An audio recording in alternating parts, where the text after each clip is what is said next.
Hello, Fight Insight fans, viewers, and listeners. I'm the Filipino podcasting machine, Princey D. And with me, as always, the man formerly known as Timbo Slice, Timmy B. Before we start, please take a moment to follow and subscribe to us on YouTube or wherever you get your pods and leave 5-star reviews. If you'd like to support the show, check out middaysquares.com and use the code FIGHTINSIGHT15 to save 15% on your first order. On today's episode, we talk to the latest and greatest heavyweight to hit the UFC, discuss Paul versus Woodley 2, make our picks for UFC 269, and a whole lot more. Tim, hit it!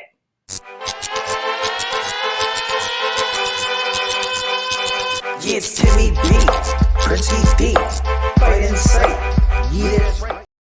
It's December, and today we're bringing you the jolly big guy that makes you smile, makes you happy, and makes you believe. But we're not talking about Santa Claus. We're talking about the man that danced his way into MMA fans' hearts when he delivered one of the greatest knockouts ever at UFC 268. 22 wins in 29 fights. He's the newest threat in the heavyweight division, even though he believes he's only 170 pounds.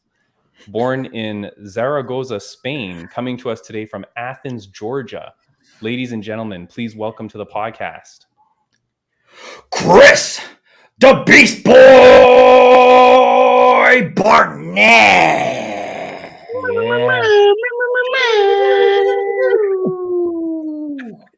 What's up, Chris? Hey, man. How you guys doing? Thank you for having me. Good, buddy. How are you? Man, I'm good. Can't complain. Living, you know what I mean? Yeah, Nice. that's always a plus. I gotta tell you something, man. I when I called out your name, I did it from the gut. From the gut. I felt that. That was Bruce Buffer right there. I felt that right there. I felt that. I could die happy now, Tim. I'm good. Yeah. I got it from we got it from Chris Barnett. We're good, baby. Chris, man, we are just a couple of guys in Toronto, Canada. We can't believe that you're on the podcast. This is huge for us. Your social media is insanity. We were talking right before the show started, but what has happened since that win? We're talking about that hook kick. Hook kick that you threw. That was an insane knockout. How has your life changed? Like, your social media has gone through the roof. What's different with Chris Barnett? First off, y'all being from Canada, I got to give a big rest in peace to my boy Ryan Jimmo. That right there was my he was a variant of myself. Me and him, we linked up long time ago in Florida, down there, Black Zillions, and you would have thought I lost my longtime brother. Like, it didn't make any sense how quick we ended up linking up. But yeah, man, besides that, life has been, I'll say it's been the same for me because I'm keeping the same mindset. There's nothing really going to change about me. I'm always going to be this happy, jolly guy, not Santa Claus, like you said, my friend. But yeah, man, like the numbers have changed on Instagram, and then Twitter. I got a blue check on Twitter finally. Oh, girl, let me tell you, Chris, you got that type of money now, huh? Yeah, right. Okay, so here's what people don't get. These numbers on Instagram don't equate to money at all. Like, okay, if I were to ask every Instagram follower for $1, right, I should have $185,000, right? Yep. Yeah, no, wrong. There was a comedian that did that. He has like maybe 500,000 followers. My dude ended up with $50 at the end of the day. Like, he did it for his birthday too. He asked people to give him just $1 for his birthday. And my man ended up with $50. I was like, wow, he got gas. All right, man. But yeah, no. Chris, what were they paying in pesos? That's what I'm trying to figure out. I was like, what is going on here? But nah, man, shoot, it'll stay like this for me for a while, man, because I always try to keep it humble, try to stay down to earth. Like, literally, I'm that guy that I love getting those Instagram messages. Oh, I know you're never gonna read this, and I know you're not gonna see this, and I'm like, surprise! I'll send little eyeball emojis, like, well, you thought I wasn't gonna see it, you know what I mean? But yeah, man, just staying humble and keeping true to myself and a strong little team around me. Ain't nothing gonna change for me except for, I might go buy like a Xbox game finally, or something like that, something simple, nothing Nice, crazy. nice. But yeah, no, I'm always keep it right here. We're right here, But I just want to show people at home that are watching, or if you're listening, I'll come over to our YouTube and check it out. But here's just something that a website does. They're called MMA. They're called at MMA_gains. And Chris, what they do is they track people's Instagram followers before and after fights to see. So, but here what they did for us is they gave us your number right before the Rothwell fight. You were at 34,000. Before your Vellante fight, you're at 47,000. The next day, 78,000, and now, like you said, 185,000. It's like I was calculating. It's like a 400% increase over a very short amount of time. So, I know you said it doesn't translate necessarily into dollars, but does the UFC are they happy with that? Like, does it ever come into play with your contracts or anything like that? I don't want to say it. Okay, not to retract, but it doesn't equate to money as far as each person is whatever. Now, with those numbers, these sponsors have been rolling in. That's one thing that's changed, but it's crazy though. Some of the sponsors that are getting back to me, there's a message from me 4 years ago, 5 years ago of me reaching out like, hey guys, I don't want anything from you. Just send me a t-shirt. I'll be more than happy to wear it out there for you. And now hey, would you wear one of our t-shirts? And it's like, I could be that guy. But again, I keep it humble. I'm cool. Send me the shirt. Yeah. But, no, Chris, you got to Chris, you got to do that. You're going to show some of them, because that's for us, man. We're a brand new podcast. We're just, we're in episode 43. I think this is today. Nice. And, there's some companies that I'm like, come on, guys, sponsor us. And they're like, no, sorry, we're not interested. Not the right demographic. I'm like, you just wait. You'll be coming. But now, it's nice to have that kind of in the back of my mind of, I remember when you guys were quote unquote too big, and now you're here knocking, you know what I mean? But it's I'll say with it's I don't even know how to put it. Oh, it's changed in a manner like money wise. Again, just with the sponsors and stuff. And it's weird. When I needed the hey man, we're training here, come train with us, we'll fly you out. When I needed that, it was never there. I won't say never there. I had some guys reach out, if you can get here, we can train. But now it's, when can we fly you out? When can we do this for you? And when can we do that? And it's almost, it's heartbreaking to know that I was one of those guys like, hey, I literally, I don't need a handout. I need a finger. I need you to just do that. Literally, that's all I need. And they would look at me like, yeah, that sounds good, dude. We see you, but we don't see you, and now it's like, everybody's like, okay, what can we do to help you out? And it takes a lot in you to, just to be like, you want to, but I stop.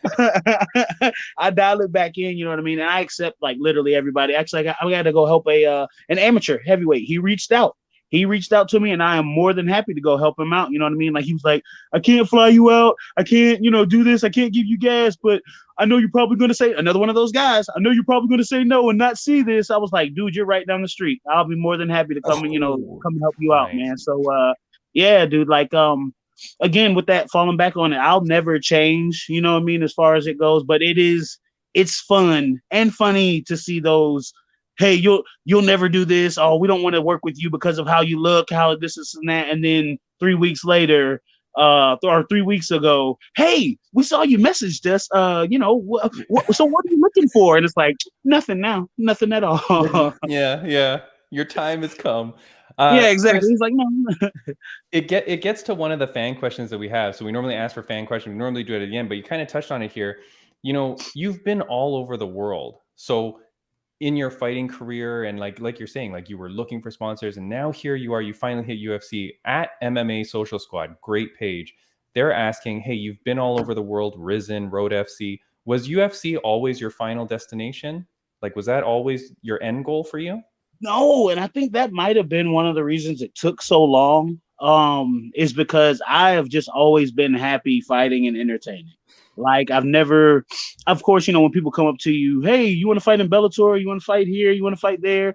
Of course, you know, the political answer is yes, but honestly, I didn't care. Not in the manner of you know, all these fighters have so much negative to say about it and this and this and that. You know, I've been told don't go that way, don't go to the UFC and all this stuff.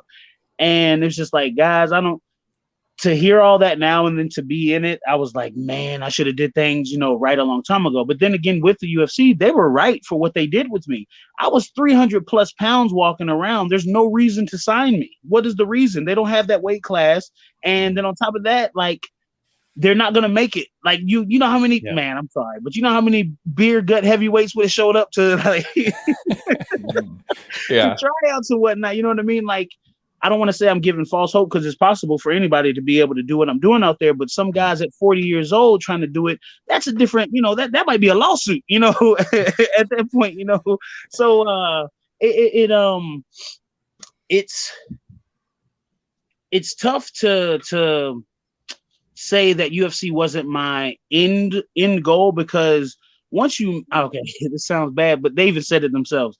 Once you're in there, you're pretty much set. Like if I ever get booted out, I'm set. Like, you know what I mean? As far if I wanted to continue fighting, because everybody wants that UFC vet, you know, behind that, you know what I mean? Whatever, you know, so, it's weird though, man, but I have a really good feeling even after the UFC thing, I'm still going to be around that organization because I've rubbed a lot of shoulders with outside people. I'm not that guy that just goes into the building and, oh, I'm a fighter, y'all got to come talk to me. Nope. I talk to the guy that's cleaning the cage and you know, and then I go talk to Dana White. You know what I mean? I learned something from everybody in that building, and me rubbing elbows, I've had nothing but high praises from the people at the UFC, and the way they've treated me, it almost makes me feel like they're setting me up because they treat me so well. Like, it doesn't make sense. Like, I don't know if my life's just been that messed up to where it's like, hey man, why you being so nice? What you want? Like, you know what I mean? Like, but they treat me really, really good, dude. So I'm glad this is quote unquote the end goal or whatever type thing. But I have a feeling even after this, there's going to be some UFC stuff going on with me after, you know, after the fighting phase of it. No, of course, man. But I mean, look, for anybody that didn't want, okay, first of all, nobody did not see your fight. Everybody has seen the clips now, for sure. But if people haven't seen your in-cage interview post-fight, that was crazy, dude. You did the nicest thing ever by keeping Gian next to you, saying the nicest things in the world about him. And that was all your time. Like, you used up all your time to give props to Gian Vellante. Are you guys still talking? I mean, like, that was really genuinely nice of you. Yeah, no, man, Gian's a good dude. And the love for him honestly came through Stipe. But me giving him his spotlight, one, with everything going on, two, if you go back and look at some of my fights, I do that. Like, if I win, lose, or draw, I want the crowd to know. These people literally have put everything into, you know, some people, I flew all the way from Ireland to watch, you know, this and that. And it's like, dude, like, you spent almost $1,000 and it could be, you know what I mean, go out there and knock the dude out in 30 seconds. You just spent all that money coming over here. So I get that aspect. Like, I get John is from New York. He probably had people in that state. Like, you know, he probably had a massive amount of people there. They don't know my goofy butt. You know what I mean? So I'm going to let him speak because these are his people. You know what I mean? Like, I was thankful that I won them over, you know, especially I knew I was going to be straight at weigh-ins. And then when I walked out, I knew I was good. But even if I had got the booze, I still would have done that exact same thing because that's in my martial arts pedigree. You know what I mean? Like, to always be humble, to show consideration, to show that I appreciate you stepping in this cage with me. You know what I mean? We put on the show for these people, you know? But nah, like, it literally, I don't know if y'all heard the joke. I said, at the weigh-in little ceremony, I said, this is like if you order DC and Stipe on Wish. You know what I mean?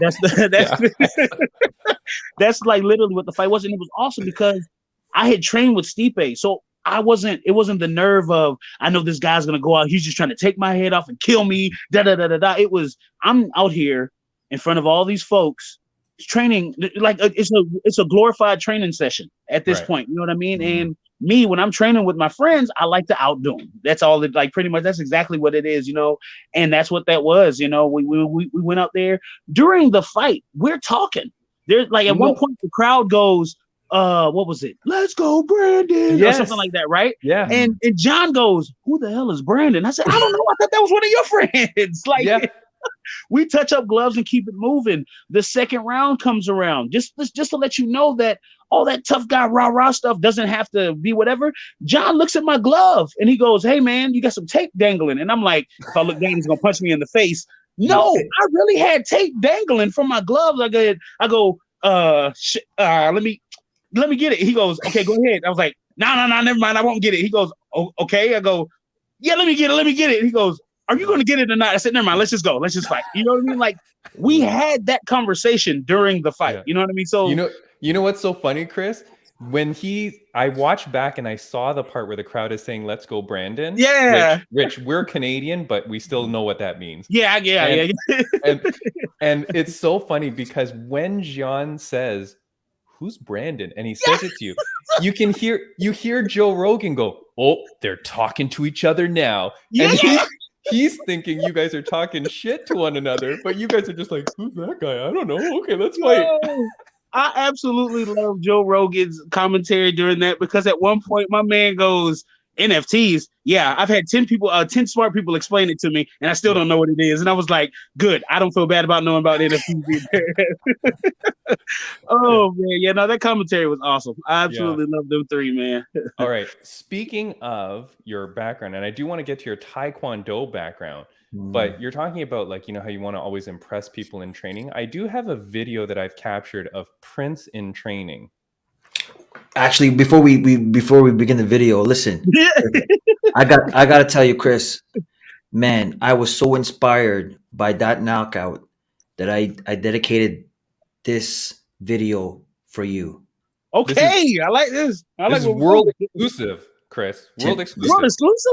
I'll sell this to you as you an gotta NFT, hit the actually. Exclusive flavor. Let's go. All right, you ready?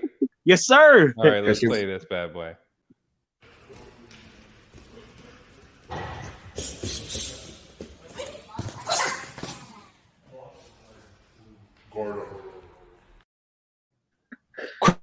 Chris, come on. Chris, show me some love, baby. Listen, Chris, listen. You see, listen, it's all about practice, right? Listen, I missed the pad by an inch. By an inch, right? That's it. That's all. Hey, man. What Allen Iverson say? Is this practice? We talking about practice. We talking about practice. Not a game. Talking about practice, right? Listen, not the match you go out there on and that you love. We talking about practice. That's it, Chris. Listen, let me tell you, the guy that I landed that kick on, he's still on crutches right now. That's what I'm talking about. See, that's what I'm talking about. At the end of the day, guess who's doing the podcast with me? Not that guy. That's it. Nope. And let me tell you this, Chris, he ain't peeing standing up. That's for sure. Boom, sit him down, shut down people. Chris, you have a Taekwondo background, right? Yes, sir. And then I looked up, and there is a Barnett Taekwondo Academy. Mm-hmm. Is that you? Is that your family? Yeah, and that's in Athens, Georgia. Yep. Yeah, that's our family-owned gym. We've been here, what are we, 21, basically 22? We've been here 20 plus years. I don't want to say the wrong time, but yeah, we've been here 20 plus years, man, just grinding and everything. We knew, I don't say me and my brother, well, technically, I ain't gonna say me. My brother really took over. I'm just a mascot now at this point because I travel too much, you know what I mean? I can't, it is what it is. Yeah. I travel a lot, you know what I mean? So if I'm not here, I'll show up every once in a while and, hey guys, it's me, you know, but for the most part, I'm bouncing everywhere, and I don't want to say I'm here, I'm doing this, I'm giving y'all my time, and then next week, oh yeah, Chris, we got to go do this, and it's like, guys, I'm so sorry, you know what I mean? I've been there and I've done that, and I've had it done to me, and I know how it feels, so I refuse to do it to anybody else. But yeah, man, the school we're here in Kicking. See what I did there? We're here in Kicking, man. Literally, we won. I think it was 2020 School of the Year during the pandemic. Like that's nice. I knew it was special. Like I already knew we had something great, but that year we won during the COVID thing, and we got to see how strong and loyal the family is and the brand is. That right there helped me get even, help make it even better to where I had to push the school the best way I knew how, and that was me continuing to fight and making it to the UFC. You know what I mean? I make it to the UFC. That helps blow the school up. Boom, boom, boom. You know what I mean? It works out like that. And I think we haven't had my Instagram type of blow up, but we've had some blow up, at the school. Does your school have an Instagram page? Yeah, I gotta find it. I think I did that kick. I had 7 new Instagram pages of just me, myself. Like, I was like, oh, shoot, I didn't even know I made this page. Who is this? Oh, man. Yeah. And then they're like, they're going on Facebook, stealing pictures from like 2009. So I'm like, oh, man, somebody knows. Like, yeah, somebody's got something on me. But then I knew something was up when my mom had an Instagram. I was like, Mom, you on Instagram? She was like, Insta who? I said, never mind. Don't worry about it. I thought she might have hit something on her phone and accidentally signed up. But when I saw that, I was like, all right, I got to be careful with, with this out here. But yeah, no, shoot, I'd say if I'm there, wait, 2020, I plan on being there a lot more. I plan on being at the school a lot more, getting it in, because I have folks now, like I was saying, I used to reach out to people. Now they're reaching for me. Yeah. If you go watch the, Stephen Wonderboy breakdown of my fight, which at first I was mad because they broke it down perfect. I was like, man, give all my secrets away. but the way they broke it down, it's actually good because I want people to think that's perfect. Please go back, watch it. Yes, please go watch it. It's excellent. That's exactly how I fight. Yeah. But they broke it down. But he came to me, and you hear him in the video. I'm sorry. Yeah, I came to them a long time ago. You hear him in the video go, yeah, I think he reached out to us, and yeah, Beastboy, you're welcome to come anytime. I said, now I'm ready. I'm welcome to come anytime. But hopefully I can shoot up there. They're literally, I think, like 2 hours away, which is like 2 hours 30 minutes away from us. But yeah, no, yeah, we've got folks now wanting to come down here and then train. Actually, my last camp, I had a dude named Cody Beck. He fights out of. He does a lot of that street beefs, backyard stuff, right? I love that stuff, man. But if you really want me to be honest, this man is a cheater. He knows how to fight. The dude, some of these guys they find, I'm like, bruh, and he's out there throwing combos, looking beautiful. Yeah, I'm like, dude, stop. He came down here and trained, and that's when I knew. I told him straight up, I was like, you a sandbag. You be beating them folks up online for likes and views. That's dirty. Keep doing it, get your money, but that's dirty. You know what I mean? No, you know what? There's a guy in my gym. We were just talking about it last week because at Street Beefs, he was like, oh, what a joke that is. I'm like, I don't know, man. Some of these guys I watch, they're pretty good. Like, I'm pretty sure these guys are legit training. There's a solid 10 of them out there. Like, I'll say from the ones that I've watched that you're like, why don't you just go fight amateur for real? Like, why are you, I don't know what they get paid. I don't never try to get nobody's pockets or whatever with that. But from what he was saying, he's doing okay.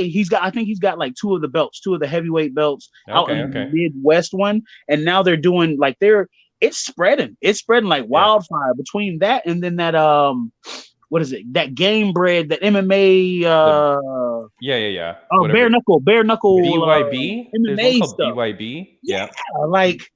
I did one bare knuckle fight, and I will never. I will never do it again. Like, after each fight, these guys were coming back, and it looked like cats had just been out there scratching their faces. The doctor goes, yeah, this sport's a lot safer, but I'm going to get carpal tunnel from having to do all these stitches tonight. And I was like, I believe it. One guy came back there. The fight lasted 45 seconds. He needed 30 different stitches. 30 seconds, 40 different stitches. I was like, this is dumb. Why are we doing this? What Chris, is the point? We had a guy on. He's the bare knuckle champion in England. And he's coming over to BKFC, just signed. His name is Bryan Tierney. We did a podcast with him. The greatest guy. The guy looks like a model. Like, he looks like he could be like in a Guy Ritchie film. And I'm like, why are you bare knuckle boxing, man? Like, your face is going to get shredded, but he's been doing it a while. I don't know. These dudes heal up. So I noticed, though, those pretty boys, they got really good head movement because they don't want to get hit. So it might be perfect. It might be smart. perfect. There you go. Chris, I don't want to keep you too long. You good? You good? I do have a audio question. This is the first time ever in our podcast that we have an audio question. So history again. I look okay. What's Karen? What's her name? Karen and Angela Hill. I think those two. They're little. I made history on theirs also. So yeah. Really? All right. History. All yeah, buddy. I was the first something to do something on there. What, like like you mean on another podcast or something? Yeah. What they got like when Angela Hill and Karen. Oh yeah, Karen Bryan. Yeah, I was just on theirs, and I was their first YouTube. What had happened was podcast thing or whatever it was, and I was all right, yeah, man. Right. At first, they brought up a point. I was making UFC history all in the wrong ways. I'm technically the shortest heavyweight in UFC history now. Seriously, Chris? Yeah. I'm technically now the shortest heavyweight in UFC history. And the first one to ever pull off a front flip. I'm just that front flip. Where's that horn? Where's that horn at? Where's that horn at? All right. Well, you're gonna make history for getting kicked off for talking about another podcast on our podcast. No, that's why I tried my best not to. I was like, as I was saying it, like word vomit just happened. I went. I don't know if you didn't hear me. I was like, you know them. I was like, oh God, let me.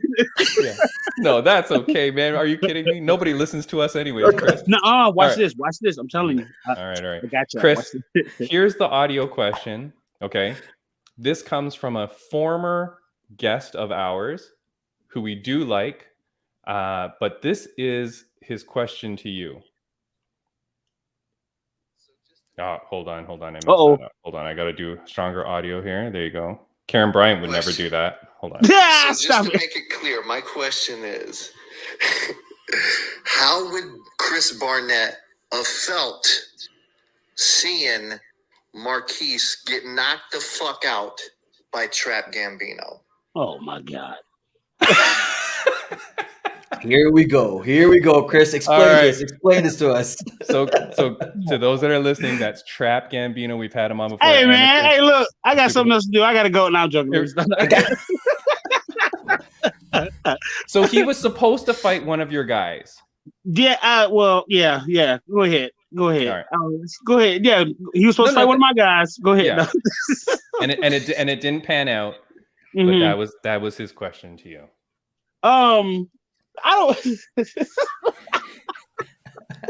So Chris, you get quiet now, huh? I don't want to get involved in street beefs right now. All right. No, yeah, he was supposed to fight Marquise. I think it's like his name. Faith. Yeah, Faith. Yep. Okay, so they were going back and forth on this NFC website, which is the local fighting area, fighting group here, whatever. Trap also has had beef with people I've trained with at Strong Style. Now, I'm not a beef person. I was completely cool with Trap. I mean, to this day, if he were to message me now, we'd be straight. He blocked me and took me off of Instagram because I backed some of the people that he was going against. And I was like, dude, you can't say, he says a lot of stuff. And, I don't want to say anything crazy, but he hasn't competed for the way that he talks. Like, you know what I mean? So he and then I've seen him, and now at the time, now he has competed, whatever. Right. All respect there, you know what I mean? He's gone out there. I don't know. I think I saw one win or whatever. He's fought one fight and he's looking for his second now. Yeah. Boom. You know what I mean? So there's all respect coming from my side. I'll say that much. Yeah. Now he started talking real spicy in the forum saying, all you Georgia fighters aren't this. None of y'all can touch my jock strap and blah, blah, blah, blah, blah. So he's going in on all these Georgia fighters now. Yeah. I don't think he knows I'm in Georgia. Now, my profile on Facebook says Tampa, but my one on Instagram says Georgia. So I said, that's funny. You can beat up every fighter in Georgia, but we've never seen you.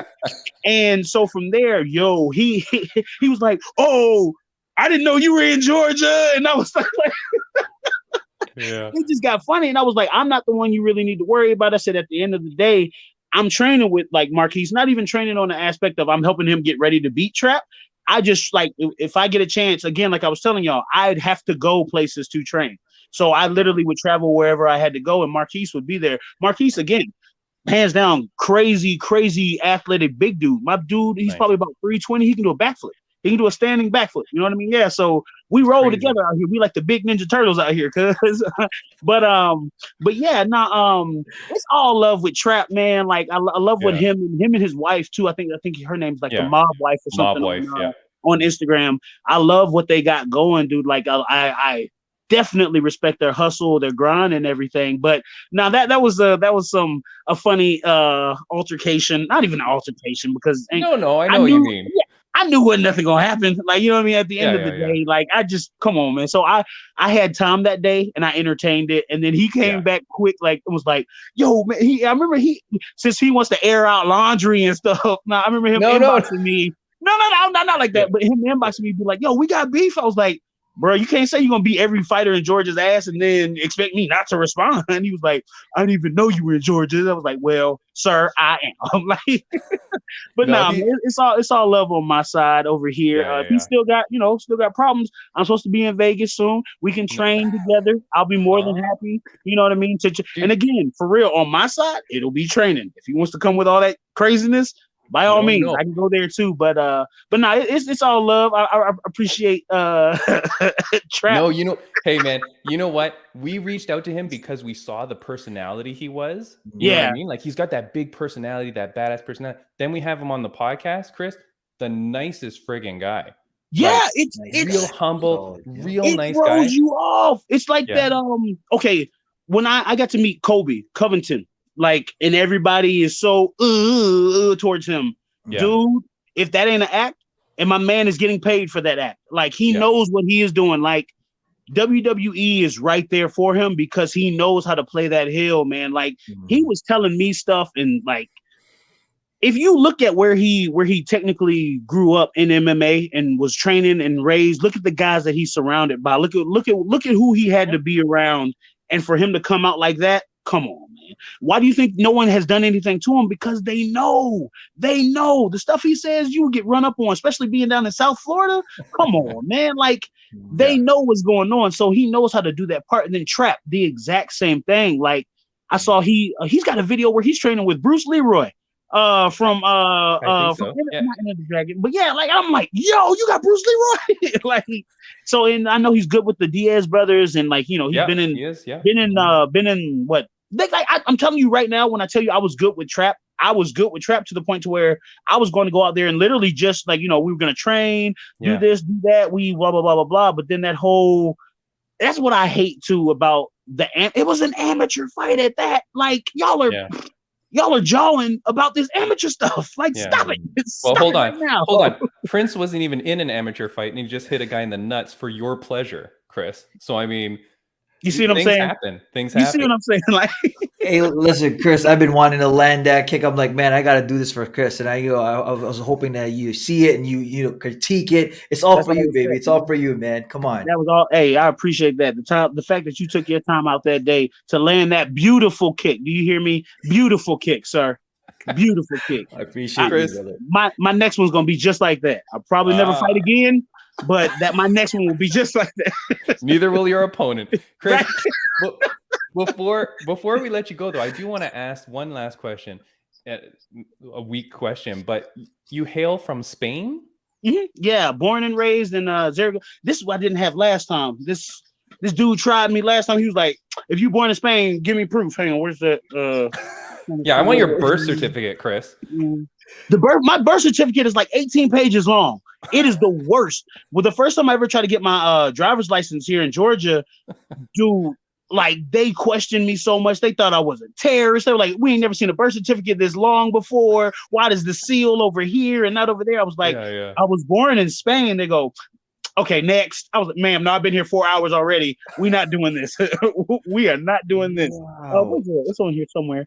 United States by the way of Spain. Right there. Right. Oh, okay. That's your actual passport? There. Yeah, that's my passport. You can't be putting this on screen. I just did. These people are going to be like identity theft. Man. Oh my God. We got like Jason Bourne 2.0 happening over here. This is technically my third passport because I've had my identity stolen twice now. Who's stealing Beast Boy's passport? I had my whole vehicle got stolen, and I had my passport in there because I was supposed to fly that next day.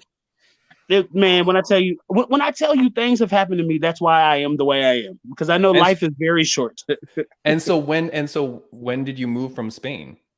I was about 6, 7-ish, okay. and then that's when we came over. And then also, I feel so bad because the European market, the Spanish market, they always ask me, hey, why don't you speak Spanish? And I'm like, look, y'all, I was born on an Air Force base, on a military Air Force base in Spain. They pushed more English than they did Spanish at all. Like, they wanted everybody to know English so much more than I was like, well, what if we leave the base? You'll be fine. You don't need to leave the base. Everything's on base. You know what I mean? Type thing. It's like, whoa, all right, we won't leave the base. You know what I mean? But yeah, no, that's it's real. It's real. That's why I rock that on the right arm, man. You know, but yeah, no, I've been getting a lot of heat on that one, man. Wow. I went to Spain just before the pandemic. I went to Spain. I went to Barcelona, but I went to Granada. Have you been to Granada, where the Alhambra is? Madrid, Barcelona, and I forgot the fourth one. But yeah, Zaragoza, Madrid, and Barcelona, and then some other little small spot where they did like a bull run and a tomato like thing. I forgot what area it was, but those were the 4 places I had been when I was over there. Nice. It was almost Germany. I was almost born in Germany, but my pops got stationed over in Zaragoza, like I think 2 months after being in Germany. They were like, oh no, we need you over here instead. So they sent him over there, and then next thing you know, boop, I'm right here. Chris, would that mean you'd have like dual citizenship or no? Yep, I can get out of here at any time. Like, nice. That's so cool. Chris, last question. Beast Boy, the nickname, I couldn't figure out where that comes from. Is it Teen Titans? And you know it. You got it. It is. Nice. So what is that? So what's the link that, man, you can see in the background? I got comics and all that. I'm a super nerd, buddy. Yes. Why Beast Boy? What's the story there?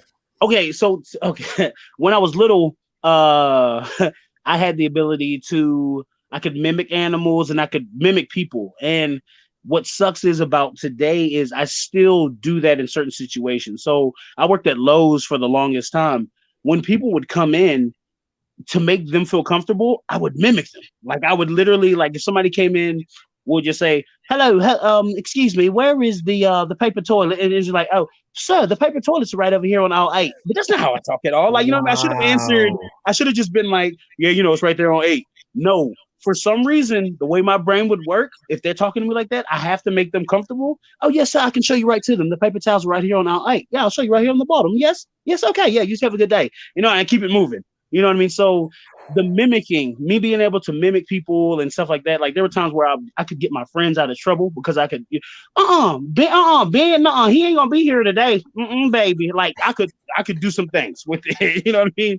And then as I transitioned to fighting, I noticed it still worked because in that cage, you have to be able to transition from here to here to here. If I got to be a bear, I got to be able to turn into that. If I got to be an anaconda on the ground with jiu-jitsu, I got to be able to turn into that. You know what I mean? If I got to change my style to the crane, you know what I mean? I got to be able to do that. And Beast Boy, his moniker is switching from animal to animal, so boom, you know what I mean? That fit perfect. When I went to Japan, I tried the whole Beast Boy thing. They weren't having it. That Huggy Bear thing slapped. Like, oh my God, like the cuteness, the cuddliness, that whole aspect, and then how I was as a person, you know what I mean? Especially to them, I would get off a plane and I have like 13 people squeeze my cheeks. I'm like, bro, y'all gotta, hey, look now, there's a thing called personal space and a bubble. I get it. I got these big old cheeks. Oh, hold on, we lost you here, Chris. Prince, that's crazy. I wouldn't have guessed it was that. I mean, I thought. Oh, there we go. All right, there you go. But yeah, the Huggy Bear moniker is getting big here because of. Oh, his connection might be bad. Back. There you go. All right. Wait, are you goofing on us? What are you doing? No, that's okay. Wait, I'm gonna be honest with y'all. I was on another one of these random shows, like what I did there, and I pulled one of these.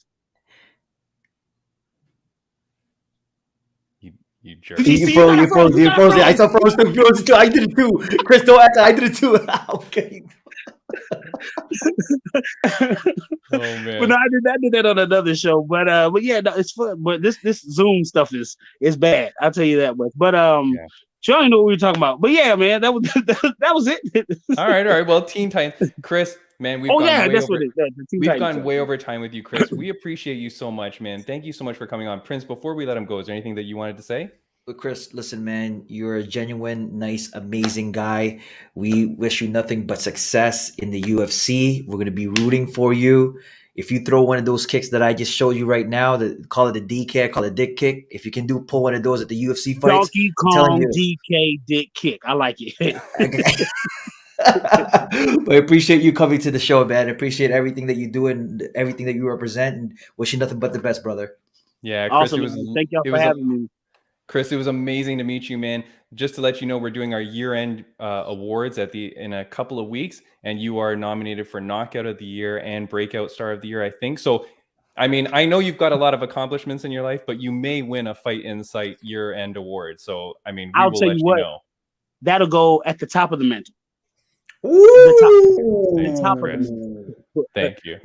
And somebody Chris. just sent me signed Kobe Bryant cards. So yeah, I'll put that at the top of the mantle. Thank you, Chris. Chris, before we let you go, is there anything that you want to say to your fans or any of the people watching or listening? Man, forget all of y'all. I can't stand nothing. No, I'm joking. Let me stop. No, I appreciate y'all so much, man. Thank you again for the love, man. Like, again, I'm literally nothing without them. Like, you know what I mean? So I love the fact that they love me, which in turn makes me want to love them that much more, you know? So, thank you again so much. You know, I mean that when I say that. These fighters, these people out here, we are literally nothing without you guys. We're just a bunch of dudes punching each other in the face without y'all. Like, honestly, you know what I mean? We all need to go get checked if we didn't have y'all watching us, you know, type thing. But no, man, I love it. Thank you so much, especially to my Canadian fans and friends out there, man. Again, R.I.P. my big bro, man, Ryan Jimmo. I miss that dude, man. Like me and my boy Scott were just having a conversation about just how good he was, man. You know, but he was amazing. But yeah, man. But yeah, man. Now just again, and then back to y'all, man. Thank you so much for having me, dude. Like this is big, man. You know, I can't wait to be back on, man. This felt like I was just chatting with some friends, bro. Like I feel like when we get off of this, we about to go somewhere and drink. You know what I'm saying? So yeah, I wish, man. Right? If you ever come up in Toronto, Chris, we also film stuff for Filipino TV. We will definitely get you on there as well. Nice. Chris, if you do go to Vegas, though, seriously, hit up Trap. I'd love for you to train with him a little bit. I'd like him to get some training with you, man. I would appreciate it. I'm gonna hit him up after this, and I'm gonna be I can't because I'm blocked. I don't know that you are. I will message him. Did he unblock me? Unblock you. I'll tell him. Okay, not to be that guy, but I can't. There's a lot of. Yeah. I got a lot to scroll through. But I know. I'll get him. And he's got fake pages out there too, actually. You know, so I know. But nah, man, yeah. Tell Trap if you talk to him before me, it's all love here, and I'm actually supposed to go to Vegas. Listen to me, tooting my horn. Bel Air is supposed to be doing something. Ooh, fancy. Ooh, girl, you fancy. Watch out. But now, hey, look, man, y'all don't tell nobody. Y'all hit me up. I'll get y'all an exclusive sneak peek. Hopefully, they let me in the back of this Jake Paul Tyrone Woodley fight thing. Y'all hit me up. We'll figure it out. I have the little live cam, and I got y'all, man. I got y'all for seeing that other podcast on here, bro. That's my fault. That's my fault. Just get out of here, Chris. We will have you back on here, Chris. We appreciate you. We love you. We cannot wait to see you again in whatever capacity, fighting, entertainment, whatever, man. You're the best, Chris. Take care and have a good one, man. Awesome, man. I appreciate y'all, man. Take care, brother. All right. Okay, buddy. Bye-bye. Man, how do you not love freaking Beastboy? Holy crap, man. What the best dude. I know I say that so often. Guys, if you're here watching us because of Chris Barnett, thank you for watching the podcast. Thank you for listening. Follow us on Fight Insight Podcast, YouTube, wherever you get your pods. And I do want to say, Prince, our guest for next week, I always want to try and announce it right away. Triller had their Triad Combat event a couple of weeks ago. There was a girl on there. She represented MMA, knocked her opponent out in 46 seconds. Her name is Alexa Culp. Alexa Culp is going to be joining us on the podcast, not just to talk about Triad Combat and her MMA, but also she's a philanthropist and does a lot of work with foster children. So we want to talk to her about that. It's the Christmas season, so we think no better thing to do than to talk to someone that's doing like great charity work. So Alexa Culp on the podcast next week from Triller Triad Combat. Yeah, we are excited to have her on. But man, like Tim, some of the fighters that we've interviewed on this podcast, man, so they're nicer than the people that we know. Are you kidding? I would invite Chris Barnett right to my house before anybody that I know, like 100%. I'm talking family, friends, relatives. Right. Chris is way up. What a great guy, man. I can't believe he came on, but yeah, the best guy. Honestly, yeah, that's such a character too, man. It's so alive, so like even regardless of the poor internet connection, you could still see, you could feel it in the screen, the way he is. Oh man, I love it. Chris, you're the man. Yeah. That trap question was funny. I don't think it was meant to be like, let's re-establish the beef. I think he was just goofing, but I'm glad that if we can bring those two together, I would love that, man. And I would love to see Trap train with Chris, even just for a day, like just get a little bit of knowledge, share some stuff, right? Like they're two big guys, you know, that's there's skills there, right? That they can mimic. So I'm happy for that. He talked about Paul versus Woodley too. And that was one of the things that we wanted to talk about today. Quickly, Prince, what a friggin' disaster this is. I know. Wow. What a Tommy Fury out. So I'm putting something on screen now, but Tommy Fury out. Tommy said, I am absolutely heartbroken that I have been forced to withdraw from my fight with Jake Paul due to a bacterial chest infection and broken rib.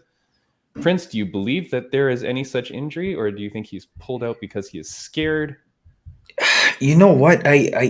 There was a video. I don't know if you saw it, but there was a video of Tyson Fury. He was grabbing a medicine ball, and he was doing right. I thought everyone thought that was the cause of the injury, right? But man, like I was really looking forward to this fight. I honestly thought that boxer versus boxer. Finally, they're gonna go at it.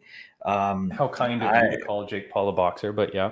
Yeah, well, listen, man. I'm back and forth on it. You know me. I actually think Jake Paul is a great boxer, but I can go both ways on it. Listen, man.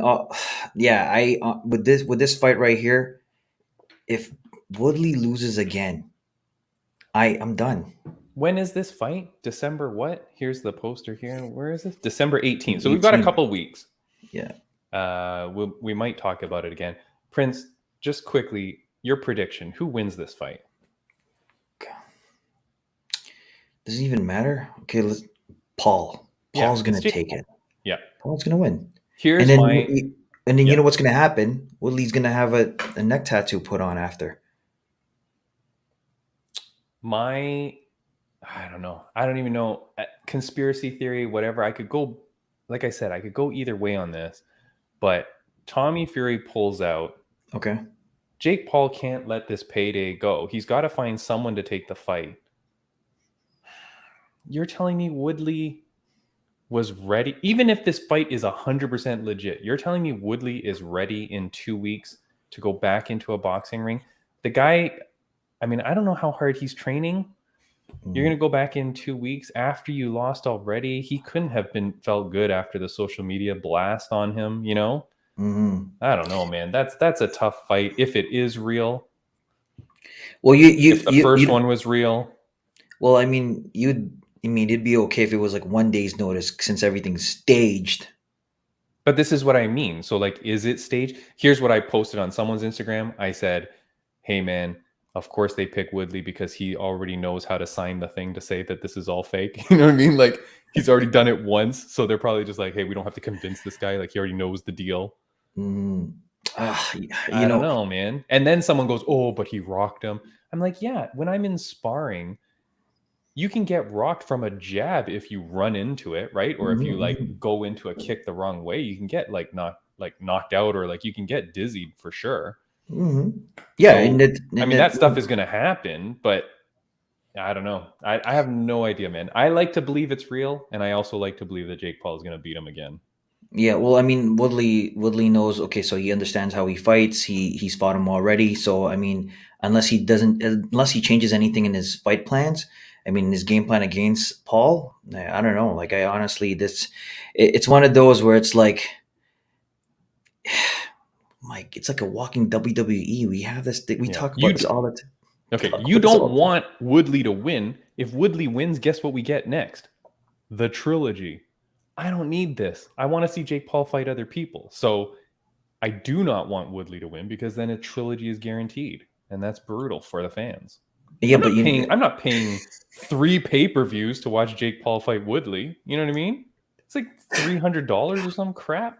I'm not doing that.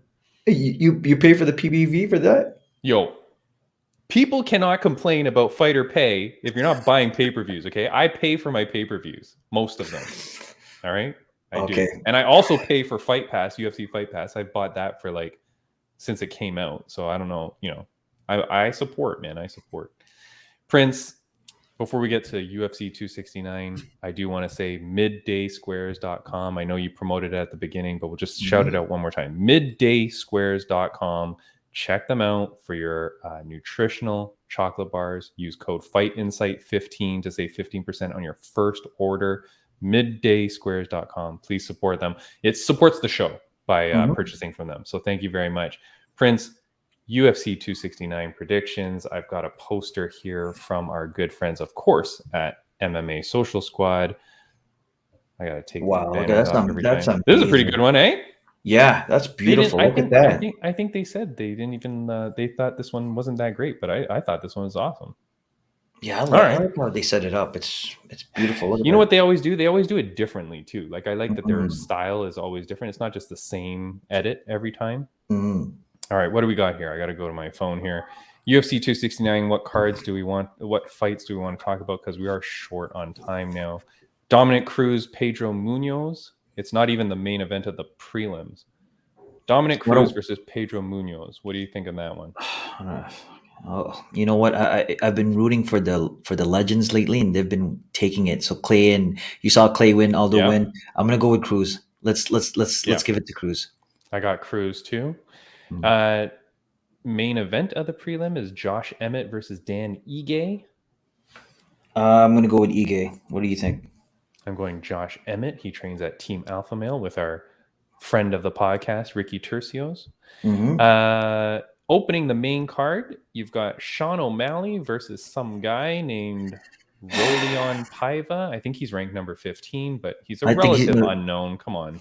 I think he's 16. He was 16 when I checked. 16? I thought he was top 15. Oh, okay. All right. Yeah. What do you got? Sean O'Malley. Sean O'Malley? Yeah. What do you think? Yeah. Take a better opponent, Sean O'Malley. Unranked. Again. Cody Garbrandt versus Kai Kara France. I got Cody. New weight. I think he's gonna bully that division. What do you think? I don't know. I'm gonna go Kai Kara France. I don't know. Cody's always up and down, right? Yeah. He's amazing, but he's up and down. Jeff Neal versus Santiago Ponzinibbio. I'm going with Neal. Neal? I got Ponzinibbio. Okay. All right. Now we get to a very difficult one to choose, Prince. Now take your time. Ladies and gentlemen at home, take your time. Amanda Nunes versus Juliana Pena. Prince, don't answer too quickly. Think about it. Really weigh out the options here. The odds, I believe, are 1 jillion to 1. You know what? Okay, you know what? Well, I'm gonna throw it. I'm gonna throw it out there. Okay, we're just gonna mix it up for the sake of it. Say Pena. I'm gonna say Pena. Look, there's nobody that loves Pena more than me. Let's just you know what? Let's root for the underdog. Impossible, man. God dang, this is impossible for Pena. I love Pena. She fights great. She's a no offense, I'm an old guy. She's a young Misha Tate. She's a brawler. She's a bit of a wrestler. She's gritty, makes it dirty. But you can't do that with Nunes, man.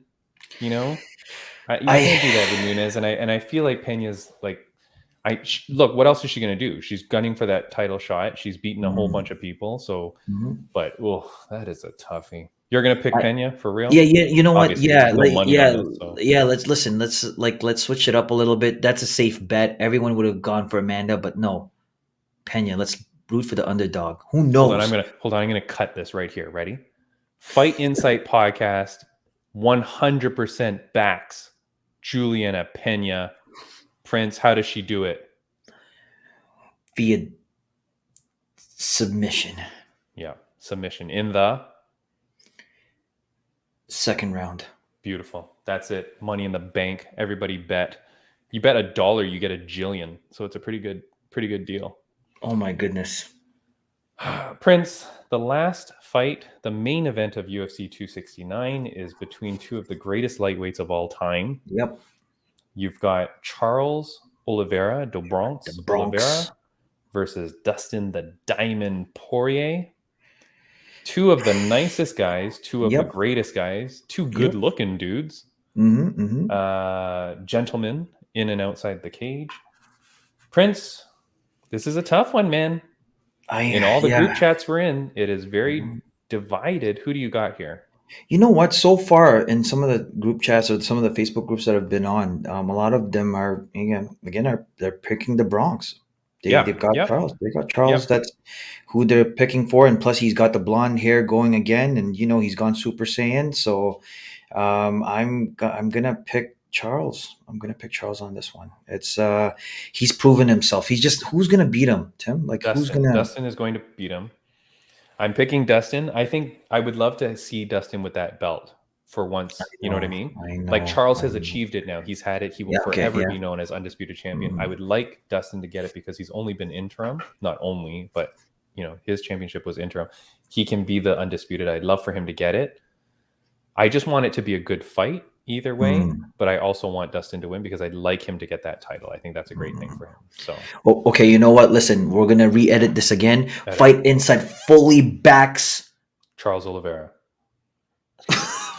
How did you want me to go? I thought you wanted. I thought you were to pick Dustin. Oh, and then all right. Okay. I don't. It's Fight tough. Insight. You do it. Fight Insight fully backs Dustin the Diamond Poirier. 3rd round TKO. Whoa! Oh my god! Yes. Bold. 3rd round because I want to get my money's worth. I don't want the friggin' fight to end too quick, so I want my money's worth. 3 rounds I'll accept, and I want it to be a knockout. I want it to be decisive. Dustin Poirier wins the title. Prince, your video behind you is now showing some sort of video game. Can you fix that? What's going on? Oh. For people on audio, Prince now has a monitor in the background, which shows what we're going to be doing is fight whoever we're interviewing is in the background. So Chris Barnett did notice that he had his highlights in the background. That's pretty wicked. Prince, we are right on time. We've burned through that. I do want a friends of the podcast update. Bam Bam Barberena, you son of a gun. Ooh, you pulls out the win. Not only that, but Bam Bam is the nicest friggin' guy. I'm going to share this with you on the screen. It's Bam Bam shared this on his Instagram story. It's a picture of him and Weeks at the weigh-ins, who was his opponent that he beat. And it says, just wanted to say hats off to you. He came to fight and stood his ground. Thanks again for stepping up. It was a pleasure to fight you. I expect great things in your UFC run. Not only were you a warrior, but truly a class act. Just a great dude. Wish you all the best. Respect. Man, Bam Bam cannot be the nicest guy. Right? Yeah, listen, Bam Bam's such a, listen, when he won, Tim, I genuinely stood up and screamed. So did I. I was sweating. I was sweating bad. It felt so good. And you know what? I haven't had that feeling, especially in a long while. Because last time I saw a friend fight was maybe 3-4 years ago. And so when Bam, got his hand raised, I'm like, yes. So Bam, we're so proud of you, buddy. You know what? Nothing but success. You got this. You got this. You're gonna be on a golden streak, baby. Bam Bam Nation. Future friend of the podcast, Josh the Gentleman Hill. He's the number 7 bantamweight in Bellator. He won on Friday. We made mention of him. That dude is a great guy. He lives just south of us. He's in Hamilton, Ontario. He is going to come on the podcast at one point in the future, but he won by a disgusting knockout. So congratulations to Josh Hill. And our friend of the podcast, Julia Avila, the Raging Panda. She is unfortunately out of her fight against Raquel Pennington. She suffered some sort of injury. It looks like a leg injury, a knee injury, something like that. So she's out of her fight. We wish her all the best in her healing up and getting back. Of course, then Raquel Pennington now does have a opponent stepped up, I believe. And so, Raquel was on our podcast as well. So she's a friend of ours. Best of luck to her in her fight. That's in a couple of weeks though. So, but Julia, we wish her the best in healing up. Yeah, wish you nothing but the best, Julia. Yeah. And also, Tim, you know what? I just wanted to throw this out there. We want to say a special thank you to a new sponsor, Hula, right? So we have a new sponsor. Shout outs to Hula Cleaning Services. Contact Hula Cleaning Services for all your carpet, fitness, commercial, construction, and cleaning needs. You can find them at www.hulacleaning.com. Yeah, if you have a dirty, stinky gym, Yeah. call up Hula. If you have a gross office, call up Hula, right? So thank you to those guys for our sponsors. And on our Instagram, you'll see that we have the Hula Clean Hit of the Week. What a pun. So every week we're going to have like a great knockout or a great hit of the week, and it's sponsored by Hula, and it will be on our Instagram so you can see it there. So Prince, we are right at the hour mark.